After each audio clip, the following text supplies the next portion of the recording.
break. Everybody's nice and ready. We're on chapter 4, and we're going through all of the elements of Hazirut, vigilance. And so we talked about what the different elements of it on the previous chapter. Now we're saying is, how do we acquire it? It's all well and fine to say we should be reviewing ourselves, we should be looking, we should be alert, but how do we come to acquire this element? How do we come to acquire this character trait of vigilance? So what is this? Okay, so as we said, that we need to always be aware of what we're doing. How are we doing it? What we're doing? We should be taking care that we're reviewing our actions so that we know we're doing the correct thing. That's why we said a person should always be aware that he could be tripped up by Zehora and should understand the motives for his actions. He shouldn't just be doing things. Now we said that each night he should review where he is, what he's been doing, and from that come to understand what was correct, what's not correct, and he should find himself a teacher that's of a correct caliber to be able to guide him. This is all part of the element of vigilance. So now you're going on to say, okay, so this is what it is. So you said that's what we defined it as. But how do we acquire it? How do we become a person that has this within him? So as he says here, the thing that leads a person to vigilance is study of the Torah in general.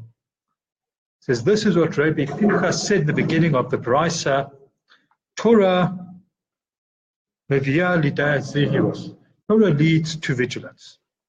This is from the sect of Razara.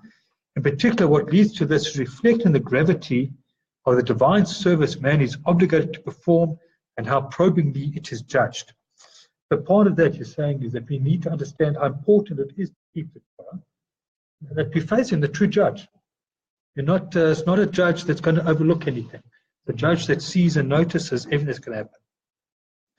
This sort of reflection results from a consideration of the narratives in sacred scripture and from a study of the dicta of the sages, may the memory bless, that call attention to this theme. It says, as I say, it's saying here is that the whole of Torah leads to it. But there are certain aspects of Torah that are better for it, and we need to pay particular attention. This reflection of this sort can produce different kinds of motivation that differ in rank. One for those of perfect knowledge, another for those below them, and yet another for the entire commonality. They're saying when people study Torah, there's the Talmidei Chachamim, the true Torah scholars, understand it at one level. Other people who understand it, no, some Torah can do it. For the true Amaretz, the ignoramus, even for them, they can come to understand something of what the Torah says. And what will lead to this tray of vigilance, being aware of what we are. That's even at the most basic understanding of the Torah. Even the only thing we get away out of it is that through studying Torah, we know there's a true judge and our actions are judged. That is already a takeaway to help us lead to it. The perfect of knowledge will be stirred to vigilance by the realization that perfection and nothing else should be the only object of desire. For somebody who's at that level, knows that's the goal, perfection. That nothing else, and that nothing else worse than its absence being removed from it. If we say that what does the Torah say the purpose of living is? Is that we should be like Hashem, to walk in His ways, to love Hashem, to cleave to Hashem, and to walk in His ways. And the true Torah scholar realizes that this cleaving to perfection is the ultimate goal. And if you get cut off from it, being cut off from that source of perfection, that is the ultimate punishment. In Reishis Chochmah, Rav Eliyahu Davidus comes and he says, the worst punishment isn't being punished. The worst punishment is not when you receive a punishment, no matter how bad it is. The worst punishment is when you deem so bad you don't get punished at all because you're being ignored. You're so cut off that you're not even worthy of being punished. And the true Talmid Chacham understands this point. Is that we understand. So what Rabbi Davidus says, he says, when you come to the understanding that if I do wrong and I'm punished for it, I've still got hope. God's still saying, for you there's hope. I can get you to turn around. When God rewards you, or God ignores you, then what's the point? Now you're cut off. So this is what the true Talmid Chacham comes to stand. It says, for once they understand this and understand as well that means to perfection are good deeds and virtues, they will certainly never consent to curtailing these means or treating them lightly. For it's clear to them that if these means were to be curtailed, or if they are to be weakened so they are below the necessary strength, they will not attain true perfection through them. They will be deficient in them to the extent that they are deficient in their effort. They will thus be left lacking in perfection, which in their view be a grievous calamity and a great evil. We see this in the Torah. Things which the great people do, which aren't really that bad, get put across as being really, really bad. So things which they did, which we turn and say, but what was so bad? Someone says, hit the rock instead of speaking to it. No. He was mourning for his sister, he was frustrated, he was angry, so he hit it instead of speaking to it. Is it really so terrible that at his level, he should have been of the understanding, he should have been of the knowledge that to not stick perfectly to what God says is the greatest calamity of all.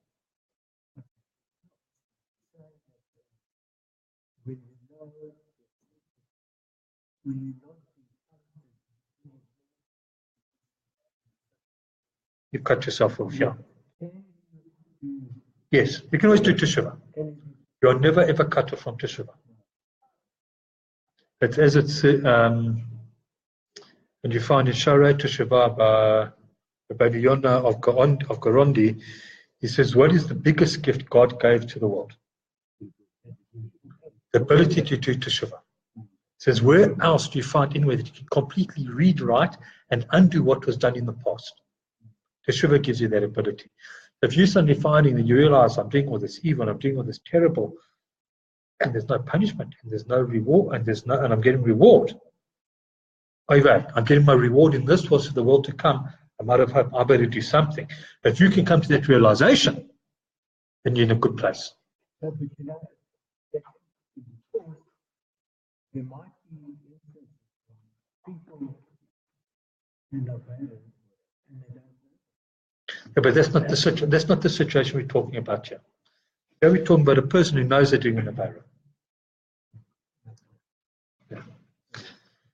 So they will most certainly choose to augment those means and be stringent in satisfying every stipulation. We're going back to talk about the Talmidei Chachamim.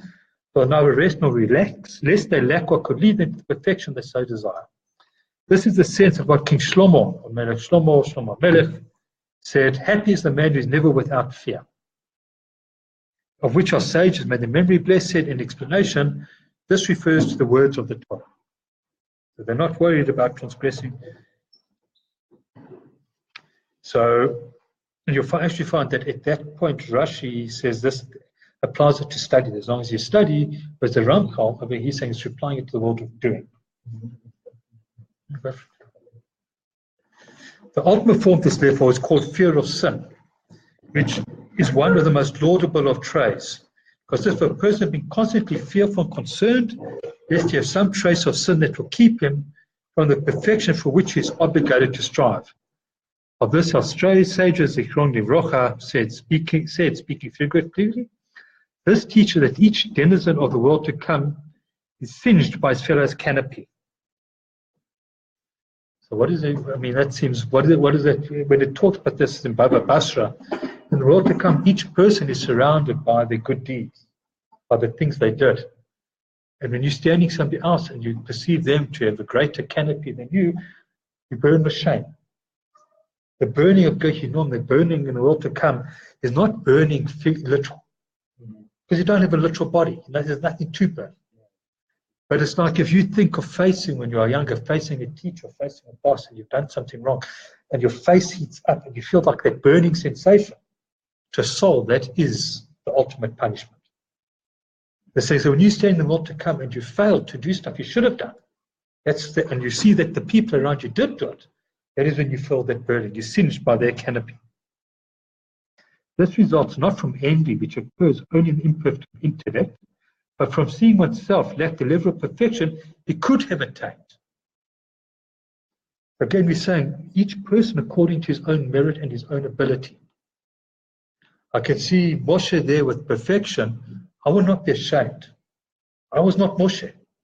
But if I see somebody standing next to me where he did something I could have done, then I will feel shame. Not jealous, because I had the ability to do it and I chose not to do it. So that's when you feel shame. Not what other people achieved, but what you could have achieved and done. By contemplating this, one is of perfect knowledge, yes, he failed to be vigilant indeed. They say they require this tray of vigilance, this first of the trays.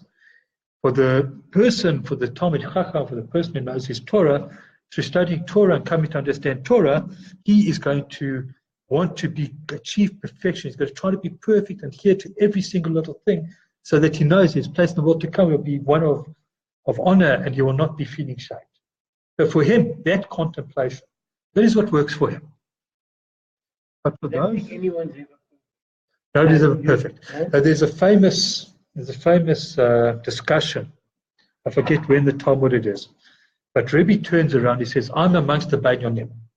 We're talking about the Hasidim, the good guys, Banyonim, the in between, and the Rasha, and the evil. And the others in the base Midrash gentlemen say, if you're a Banyoni, you've just made all the rest of us evil.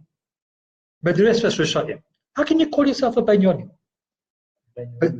A person in between, good and bad, intermediate. And so they say, what are you talking about? At the same time, they say, whilst you must be, you cannot see yourself as being a tzaddik because you're going to stop striving.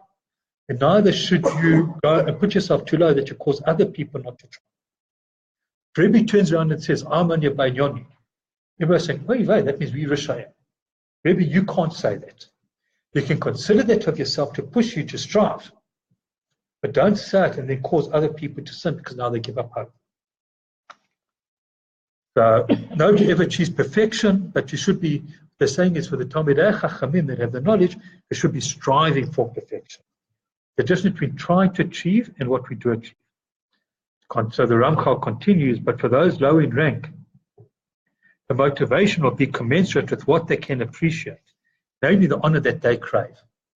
Because unfortunately, some people, you need to have that push of being recognized.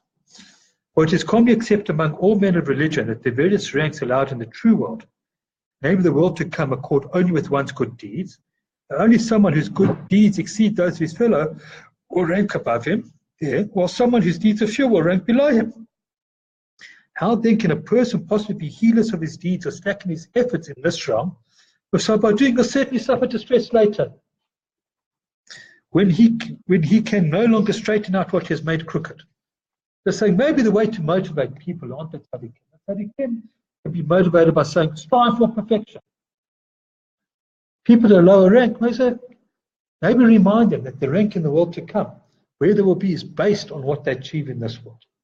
Do you want to be ranked lower? Try to achieve better. Yeah. Maybe that's one of the ways you can motivate it. I'm just thinking.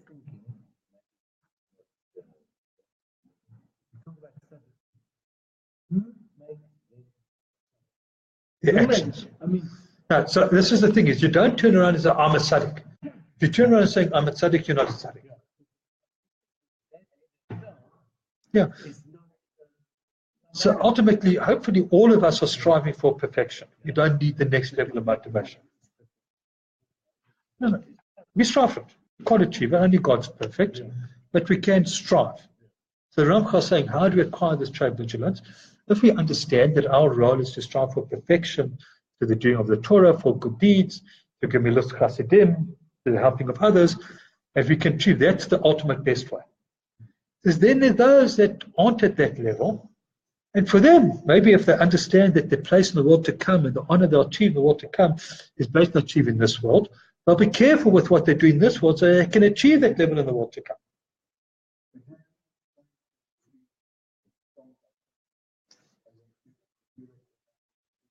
They're all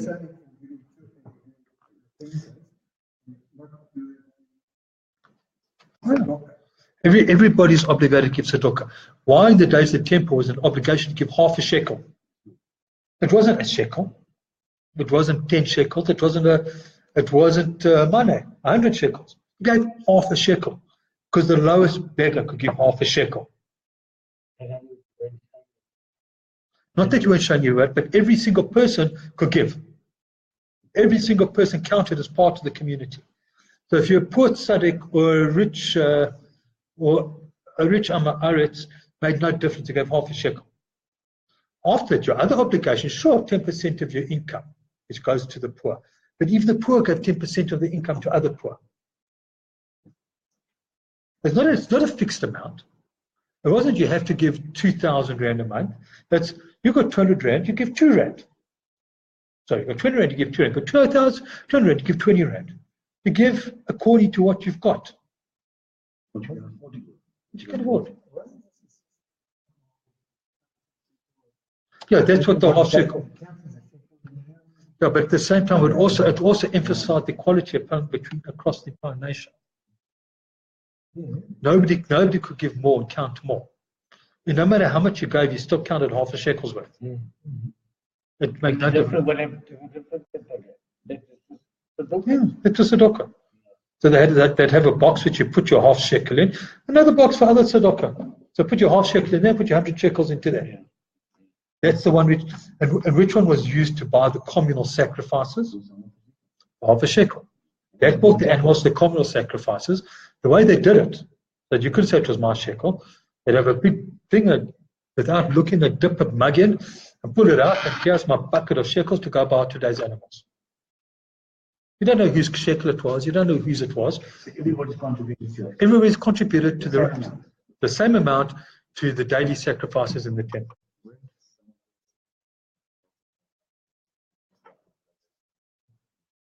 So that was in the first, not the ongoing. So everybody, what people don't realize is that what people often forget is that, so you had the Kohanim doing the sacrifice. You had the Kohanim doing the sacrifices, you had the Leviim singing their songs, and you had 11 other people from the other tribes standing and watching. And without those 11 people from the other tribes standing and watching, the sacrifices weren't kosher. The 12 tribes. The Kohanim and the Leviim represent one tribe, the tribe of Levi. 11 other tribes. No, because what happens is, there's two ways we count the tribes. We always count 12 tribes. When we count for purposes of holiness, we count Yosef. 1. No, but Levi is always counted as 1. When we count for land, Levi are not counted, and we count Ephraim and Manasseh, because Levi did not have an inheritance of land. Yeah, so when we count land, it's Ephraim and Manasseh, and not Levi. When we count holiness, it's Yosef and Levi. So we always have 12. It's always 12 tribes. So when they're watching for the purpose of the sacrifices, it's 12. 1 Levi, who are doing it, the Kohanim Leviim, who are offering the sacrifices and singing the psalms, and the 11 others who are the witnesses. Yeah. And they have to be there, otherwise it's not. And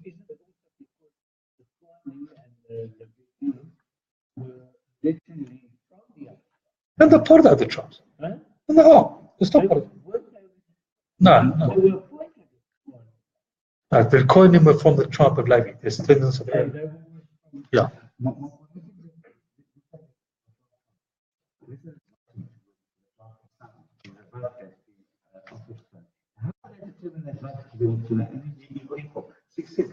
You can't have 7-6. No, but you wouldn't have it because it's voted by the Sanhedrin. A vote on laws is voted by the Sanhedrin, and then the Nasi of the Sanhedrin broke the vote. Because you had 69 judges. No, in the Sanhedrin you've got 69, plus the of base 10, the head of the base 10. That's 70. And then if there's a tie, the Nasi of the Sanhedrin, the prince of the Sanhedrin, the ultimate authority, breaks the tie.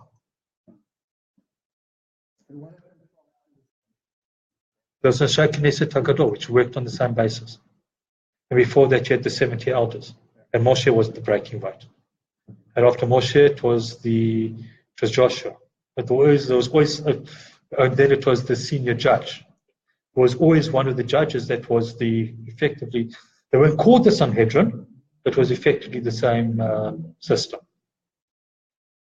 There are some fools who seek only to lighten their burdens. We're like saying, okay, so we understand we've got the first part, the second part. So now you get those who are trying to do as little as possible. And so why should we weary ourselves with so much piety and abstinence? Isn't it enough for us to not be among the wicked or suffer in Gehenna? You know what, let's refrain from doing bad. But why should I go and do all these things? Let's take my time out. Oh, so I won't have a high status. I'm happy to just not burn in Gehenna. I'm happy to not feel the punishment of Gehenna as long as that's fine for me. We're not going to push ourselves to enter into the inner recesses of Gan Eden. I'm happy. I'm happy to be on the outskirts. I'll sit and take my son in the outskirts of Gan Eden. I don't have to be in the inner chamber. If we don't get a big share, then we have a little one. A little share in the world to come, so much greater than anything in this world. A little one will suffice for me. That's enough for us. We're not going to assume a heavier burden for more. So what does the Ramchal say? How do we respond to this? But we could put just one question to them. Could they so easily suffer seeing one of their fellows honored and exalted above them and ruling them, even in this transient world? Or worse still, one of the servants or the paupers whom they deem lowly and despicable? Could they see this without being pained, without their blood boiling? Certainly not. For we see with our own eyes that the aim of all man's toil is to raise himself above anyone he can and to take his place amongst the more exalted. There's the normal run-of-the-mill person. The average person, the average working person, wants to do as well for himself as he can. Most people aren't content to just go to work for an hour and then go home and watch TV. They want to earn more money. They want to have a more comfortable life. They don't want to live on the street as a beggar. It's not what they aspire to. No, but what he's saying, but what he's saying here, that you must strive for it, realize you're not going to achieve it. Yeah. You mustn't be. But there's a difference. No, Koheles is telling you not to consider yourself over righteous. Not to consider you've reached that level of perfection. Because if you consider yourself to reach that level of perfection, you're going to fall down. So it's the same thing as he said, you should be striving. You're never going to achieve. If you consider yourself to reach a level of perfection, as Koheles says, what do you got? You don't be overly righteous. What about But you must be striving to grow to be able to be involved in them. Don't be involved with them until you're ready, but once you are ready, be involved. Go try. You can only try. Yeah. But that's big. But also, if you carry on reading in the Talmud on that story, it was what was led in? He was busy studying the books of the dualists. He had their books and the covers of the books he was meant to be studying the Beis Midrash. So when he went up there, the most common interpretation was probably of the Zoroastrians, because they were the major dualists of the day. He was prepared to accept a dualistic God. He was primed for it. He misled others into his level of piety. And that is what Koheles warns about. Don't be overly righteous. Don't sit there kidding yourself. Don't sit there pretending to yourself you're one thing when you're not. You should be looking out and have a better understanding. If you're going to sit there studying other religions and studying other things because you think they're correct, don't start delving into things you aren't ready for, because you're clearly not. But from one person's envy of another should... Because some people do, they're interested. Oh, they must have something. How can there be over 2 billion Christians and it's completely wrong? Let me go see what they are studying so I can incorporate it. Oh, look at the wisdom of the East. The Buddhists have got such wonderful wisdom. But the problem is that they don't. Is that people who are doing it don't see that fault within themselves. They just say, "I'm learning extra to increase myself." They don't understand that they are lacking in the knowledge of what they should have. But genius, because I mean, I look back when I was 19, 20. I read the New Testament, or the Christian scriptures. I read the Quran. I read the Bhagavad Gita. I read some of the works of Madame Blavatsky, Theosophy. I went to a couple of Scientology meetings. The person at Yeshiva challenged me to give him time. Says, you're giving everybody else time, why not give me time? And this is the problem most of the time, is that people are happy to go and look outside. Oh, I know. I grew up with it. They aren't prepared to put the time in to investigate what they should because they know what's there. Meantime, they don't. That's why Rambam. Yeah. That's why Rambam wrote Moreh Nevuchim. He's saying everybody's so busy going in the Muslim countries and investigating Sufism because it's nice and it's esoteric. It talks about all these weird esoteric subjects and they don't realize it exists in Judaism. I'm going to write something to prove to them that this exists in Judaism. And that's why I wrote Moreh Nevuchim. When they came to Rambam, they said, what do you think? Rambam said, yes, he made mistakes. Yes, there's some errors in Moreh Nevuchim. But you know what? For people who are at risk, this book is good. So if you don't need the book, if you aren't at risk, don't read it. But if you need it, read it. If I'm not interested in going and studying Sufism, that's how I'm not at risk. If I'm going out and busy looking everywhere else for spirituality because I can't find in Judaism, I'm at risk. Yes, but he was busy. Yes, but he was busy. But that was what was the popular wisdom of the day. According to the church, the Greek philosophers were the greatest scientific people. According to but that's the whole point. He was busy trying to inoculate people.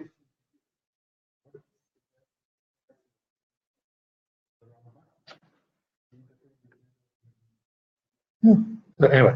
That's why you've got the. Okay. Yes. You can go, not the time if you have the tablet, you see the tablet, the people moment, you turn out, you give it to the people. Yes. Then afterwards, you put it on the ground because you think they all, what was done after that? So you think about it. So it goes up, and he didn't chuck I got given the 10 Commandments verbally first, the entire nation. Then Moses goes up and gets the entire Torah. He spends 40 days and 40 nights learning Torah. That's the second time. First time. He receives the entire Torah. He spends 40 days and 40 nights. When he comes down, he sees them worshipping idols. So why does it say he drops it? The one explanation we get given is that there were these two massive tablets. He couldn't carry them without God's help. When he got angry, they said God cannot rest on somebody that is angry. So God's presence was removed from him. He couldn't hold them. They fell and they smashed. When he comes down, it says that they then spent, the entire nation was fasting. You go in and out every day. And when they went in, they'd stand up, they'd wait. You go, you'd sit in the Mishkan, you'd come out, the whole stand would greet him in silence. They spent the whole time repenting. The entire nation repented. Afterwards, when he smashed the tablets, after he came down, they all repented. First, there was the plague that swept through them. Then the Leviim went and killed a whole lot, 23,000. And then the rest repented. But you think of that number, 23,000. How many people were there that we get told left Egypt of men? 600,000. So why, if it says they were all worshipping idols, did only 23,000 die? Because they weren't all worshipping idols. It comes down to the fact, it says, if you look there, it says they sat down to eat, then they got up and worshipped. But not everybody who sat down to eat got up and worshipped. But if you've got 23,000 among 600,000 doing the wrong thing, why aren't the 600,000 pulling them back down and saying no? Kol Yisrael Arazim Zeh Lazeh. At the top of every single chapter of Pirkei Avot in most publications, all of Israel is responsible one for another. You cannot abrogate that responsibility. If you allow other people, when you've got the opportunity to stop them, to sin, you're responsible. You need to do mourning because you allowed it. You should never have allowed it in the first place. If we were taught sufficiently, whatever it was. There's also another element. What does God say to Moshe? He says, the nation that you brought out of Egypt, But the Torah says that God brought the Jewish people out of Egypt. So why is the same nation you brought out? It was the Heir of Rav. He went and converted a whole lot of people that came out of Egypt who should never have been converted.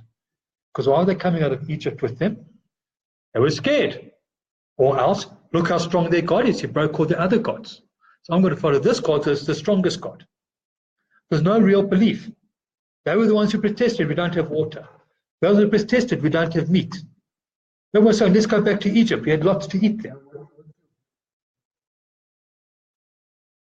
We're not going to go into Amalus. It's not a subject for this. Okay, so let's continue with this. Should he notice that his fellow is rising while he remains low, surely he'll tolerate only as much as he's compelled, because it is beyond his power to prevent him. His heart be consumed with him. So saying this person who says, come on, I don't look at this stuff. I'm happy to be lowly. The question is, are you really happy to be lowly? Do you really tell me that in this world, you're only going to be 70 years, 80 years with luck, maximum 120 years, over here, you're not prepared to put up with people going beyond you. You're not prepared to put up with not striving to do better. But in the eternal world, you happy? Are you kidding? Now, if we found it so hard to rank below others whose ranks are imaginary and deceptive, which lowness is but illusion and exaltedness but vanity and falsehood, how will they try to send themselves the very people who are now the inferiors? So you go to the world to come. But the rank in this world's meaningless. What are you basing on? Money. Well, who's got the bigger house? The faster sports car? This is rubbish. You go to the world to come, and there's the guy who was the beggar, and he's not better than you because he's the one who kept mitzvot while you were busy sitting there striving to buy a better car. And in the place of true rank and eternal honor, which though they now show no concern about it, because they failed to recognize the value in its time, they surely recognize it, what it truly is, to their sorrow and shame. This will undoubtedly be a source of great everlasting grief. You may thus conclude that the tolerance of a lower eschatological rank that they propound in order to relieve themselves of the burden of divine service is both deceptive seduction by which the Yetzer Hara entices them and is by no means valid. This seduction would have no opportunity to prevail if they could see things as they truly are. But because they do not seek the truth but go astray off their desires, they will not be disabused of the seductive delusion, for the truth can no longer help them. They will no longer be able to repair what they've ruined. This is the sense of King Shlomo saying, whatever you're able to do, do while you still have the power. For there's no action, no reckoning, no knowledge, no wisdom in Sheol where you are going. Okay, help me go ahead. Yeah, so he's saying, because we're saying what Kohelet says is anything in this world is ultimately vanity. The only thing of true value you get out of this world is what you get from doing the deeds and cleaving to Hashem. And you can't, and the soul in the world to come does not have that ability. The problem with the world to come is that the presence of God is palpable. You can't hide from it. And once the presence of God is palpable, free will does not truly exist, except in an exceptionally limited sense. That's why an angel cannot rebel. An angel can only do what God wants because they can sense God, they cannot rebel. A soul cannot truly grow because I'm going to do it because I know God's there. There's not really a choice. So if you want the soul to grow and have the greater reward in the world to come, let this push you to vanity. Let this push you to, not to vanity, but to this alacrity, to this vigilance. Because when that's pushing you to vigilance, to be aware of what you're doing in order that you can grow, let that push you. If something better doesn't, let that be the thing that pushes you. Then say, whatever person fails to do while he still has the power granted to him by his Creator, is the power of choice granted to him throughout his lifetime. We can exercise free choice and is commanded to act well, so no longer be able to leave his grave and enter all when he no longer has that power. For someone who has failed to amass good deeds during his lifetime cannot do them afterwards. Someone who did not make record of his deeds will not have time to do so then. Someone who did not acquire wisdom in this world will not grow wise in the grave. That is what Shlomo meant when he said, for there's no action, no reckoning, no knowledge, no wisdom in Sheol where you are going. Let's stop there. We'll continue with this next time.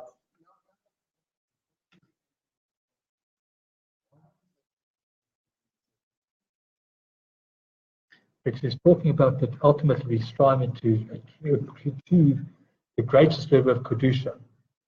And that's at the 8th level, which we can never achieve, but ultimately that's what you should be striving for. That's the striving.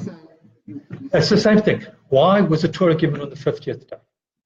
7 sevens are 49. If we say that 7 represents the natural world, including the world to come, and that 7 sevens is a completion, as a whole thing, why give it on the 50th? Because that's one step beyond. It's going to be one step. It's pushing for that perfection we cannot actually achieve, but should be striving for. The Torah is there to say, yes, God.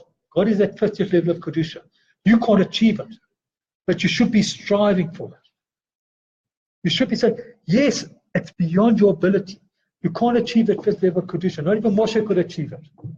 But it is still be what we should be striving for. What our soul strives for is a connection to God, that ultimate connection to holiness they can become as one. Maybe you call it.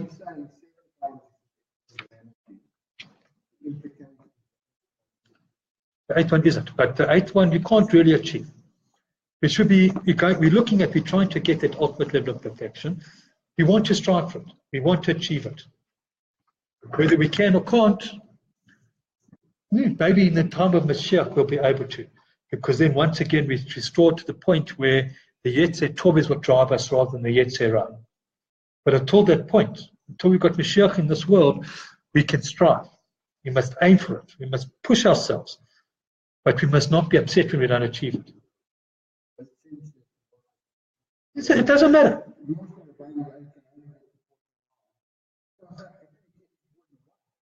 It doesn't matter. The point is not how far you get. As he said, it's not, if a person looks around him, which is in the world to come, he's not going to feel shame at not being perfect.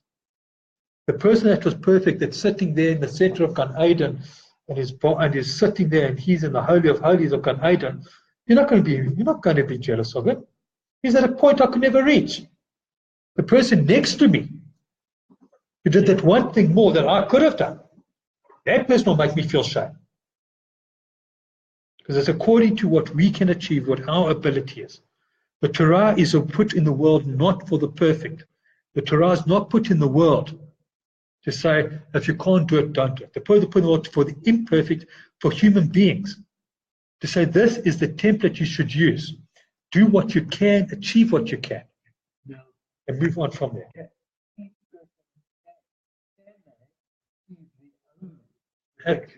That is the ultimate what we should be striving for our own perfect level. We don't. That's why you spend your whole life striving to be that one step better. Because you should never consider yourself to be where you should be. That is why Rebbe turned around and said, I'm amongst the Banyan. Not because he wasn't doing lots. Rebbe is the guy who put together the Mishnayot. He knew every Mishnah off by heart. And for every Mishnah we've got today, he had 70 different versions. Yeah. He knew it. The guy kept every single mitzvah. He knew what he was doing. He knew every bit of Kabbalah. He knew every single law. He knew every single Mishnah. He knew how to explain it, every Mishnah 70 different ways. But he still considered, I've still got to do more. I have not reached my level that I need to reach. It's not according to what somebody else does. It's what you strive for. I think it's a very special person. But no one reaches it. But the point is not to reach it. It's not sort of this concept you get that people say the Torah is too difficult to follow. Oh, look how difficult Judaism is to do. No. Anything is, if anybody, something, when you say it's difficult to do X, it's difficult to do X. Something that you tell yourself is difficult to do will be difficult to do. That's the way it is. However, if you tell yourself something can be done and I'm going to strive to do it, you can generally do it. It's just what effort you prepare to put in. What are you going to do? What are you prepared to do that you can say, I can do? And I said this when I was in the South, sometimes in the shul there, dealing with people that from a long-term rehab center that aren't really there. And they're not going to be able to do much. For them to do one thing, for that one meal, for the next meal to not eat the unkosher chop put in front of them, but to rather go and eat from the kosher meal. For them, that's a big thing. And will observe a massive reward. For them, that's the challenge. There's different degrees. Each person has to strive for where they should be and not give up because it's too difficult. Anything is too difficult if you don't try. Anything. The point over here is we should try. Thank you, everybody. We'll do this next week, 6:30. Anybody listening who wants to join us, feel free to join us at Emmarentia Shul. Shach Ma'ariv at 6, Mincha 6, Shiur 6:30. Goodbye.